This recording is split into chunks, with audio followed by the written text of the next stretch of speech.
Hello everyone, কলাশিল্পী ব্লগসের আরেকটি নতুন ভিডিওতে তোমাদের সকলকে ওয়েলকাম। মায়াপুরের শেষ দিনের এই ভিডিওটা আমার কিছুতেই আর পোস্ট করা হচ্ছিল না। 2 মাস হয়ে গেল আমরা মায়াপুর থেকে চলে এসেছি, কিন্তু এই ভিডিওটা আমার কিছুতেই আর এডিট করে পোস্ট করা হচ্ছিল না। তো যাই হোক, ওই দিন আমরা 8টার সময় বেরিয়ে পড়ব মায়াপুর থেকে। তো তার জন্য যেহেতু আমরা ভোর 4টের সময় উঠে পড়েছিলাম মঙ্গল আরতি দেখার জন্য, তাই তখনই আমরা প্ল্যান করে ফেলি যে মঙ্গল আরতি দেখেই আমরা বেরিয়ে পড়ব আশেপাশের মন্দিরগুলো দর্শন করতে। হাতে খুব বেশি সময় ছিল না, মাত্র 2 ঘন্টার মতো সময় ছিল, আর সেই সময়ের মধ্যে আমরা ঘুরে নেব বাকি মন্দিরগুলো। মনটাও খারাপ লাগছিল যে দুদিন বেশ সবাই মিলে আনন্দে কাটালাম, তো এরপর বাড়ি ফিরতে হবে এটা ভেবেই। এই হচ্ছে সেই জায়গা যেখানে শ্রী চৈতন্যদেব জন্ম নিয়েছিলেন, শ্রী চৈতন্যদেবের জন্মস্থান। জায়গাটা খুব সুন্দর এবং শান্তিপূর্ণ পরিবেশ ছিল।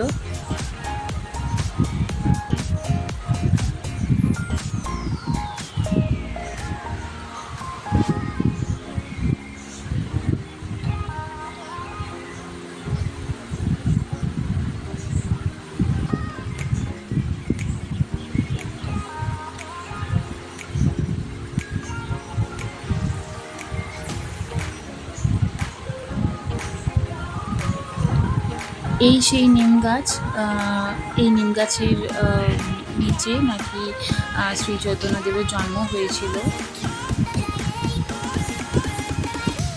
প্রায় 500 বছর পুরনো এই নিম গাছ।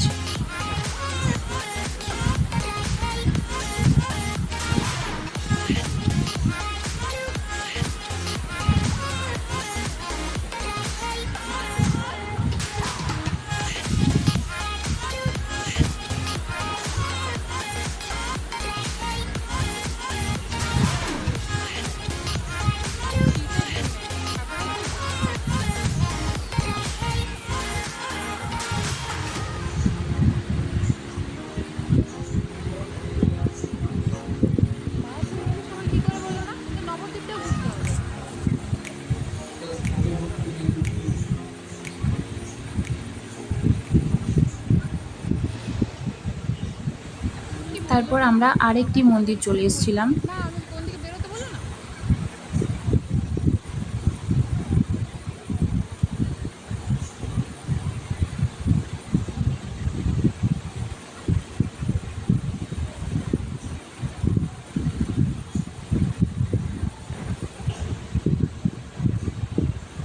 এখানে রাখা আছে জগাই মাধায়ের সেই ভাঙা খোল।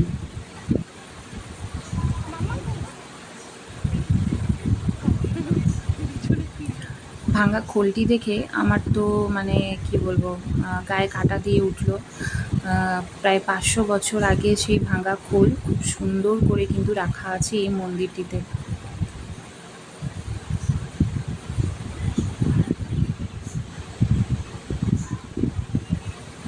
আর এই মন্দিরটিও খুব সুন্দর।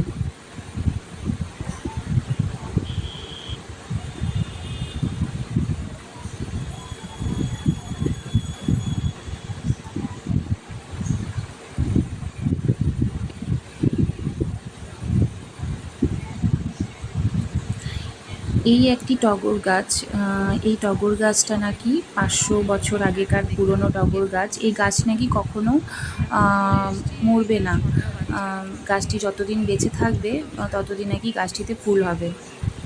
তো গাছটি আমরা অনেক সকালবেলায় গিয়েছিলাম বলে ফাঁকাই ছিল জায়গাটা, আর দরজাও বন্ধ ছিল, তাই যেটুকু পেরেছি বাইরের থেকে আমি ভিডিওটা নিয়েছিলাম। আর এরপর চলে এসেছিলাম আমরা জগন্নাথ মন্দির দর্শন করতে। কিন্তু জগন্নাথ দেবকে আমরা দর্শন করতে পারিনি, কারণ সেই সময় জগন্নাথ দেবকে স্নান করানো হচ্ছিল। আর কিছুদিন পরেই ছিল জগন্নাথ দেবের স্নানযাত্রা, সেই জন্য চারপাশে তার প্রস্তুতিও চলছিল। তো এরপর আমরা রুমে পৌঁছে গিয়েছিলাম, আর ফাইনালি আমরা হোটেল থেকে না, গীতা ভবন থেকে আমরা চেক আউটও করে নিয়েছিলাম।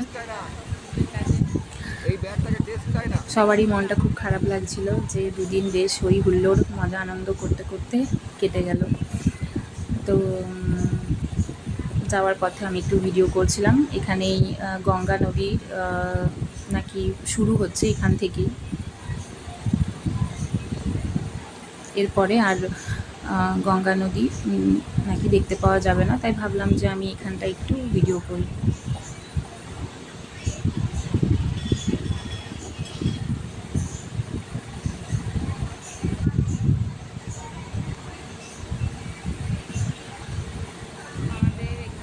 তারপর মাঝ রাস্তায় আমরা একটা দোকানে মিষ্টির দোকানে এরপর আমরা বাড়ি ফিরতে আমাদের অনেকটাই দেরি হয়ে গেছিলো।